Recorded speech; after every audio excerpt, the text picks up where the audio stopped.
Ako si Rhea J. Bihunding at ang aking tatalakayin ay Kabanata 28. Ang kapistahan. Handa na ang mga banda ng musiko umaga pa lang upang magbigay saya at salubungin ang kapistahan. Sinabay pa ang tunog ng kampana at mga siklab at pasabog ng paputok. Samantalang ang mga tao sa bayan ay nagising na at nagsigayak para makiisa. Suot nila ang kanilang pinakamainam na kasuotan at mga alahas. Hinatak nila ang mga tao upang tikman ang mga masasarap na pagkain nilang hinanda. Hindi naman sang-ayon dito si Piloso Potasio. Aniya, paglulustay lamang ng salapi at pagpapakitang tao lamang ang pagsasaya sa araw na ito. Mas marami umanong ang may kabuluhan na dapat pagkagastusan at isama pa dyan ang maraming hinaing ng mga bayan na hindi nagtutugunan.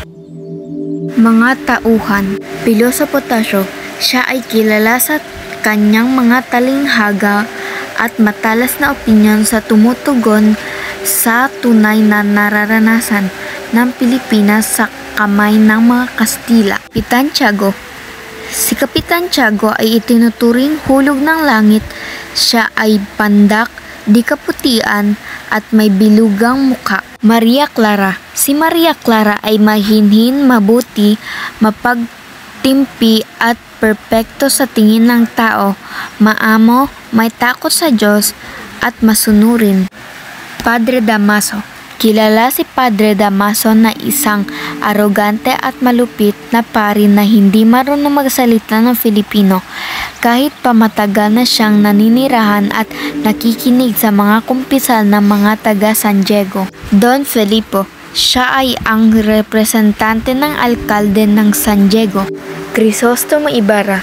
Si Ibarra ay isa sa mga pangunahing tauhan sa nobela. Siya ang nag-iisang anak at tagapagmana ni Don Rafael Ibarra.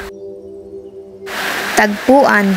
Sa bayan ng San Diego, partikular sa simbahan, mga kalsadang dinaan ng prosesyon at sa tapat ng bahay ni Kapitan Tiago.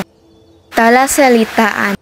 Mapukaw sa galit, ibig sabihin udyukan. Devotos, ibig sabihin panatiko. Makakawag, ibig sabihin nagkakaaway o nagpupumiglas. Esperas, ibig sabihin ang araw bago dumating ang takdang araw ng pagdidiwang. Ang aral na ibinigay ng Kabanata 29.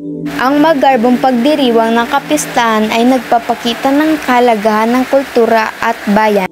Ngunit ipinapakita rin ito ang potensyal na pag-aaksaya ng yaman at ang pagtuon sa mga material na bagay kaysa sa tunay na diwa ng okasyon. At dito nagtatapos ang Kabanata 28 at 29.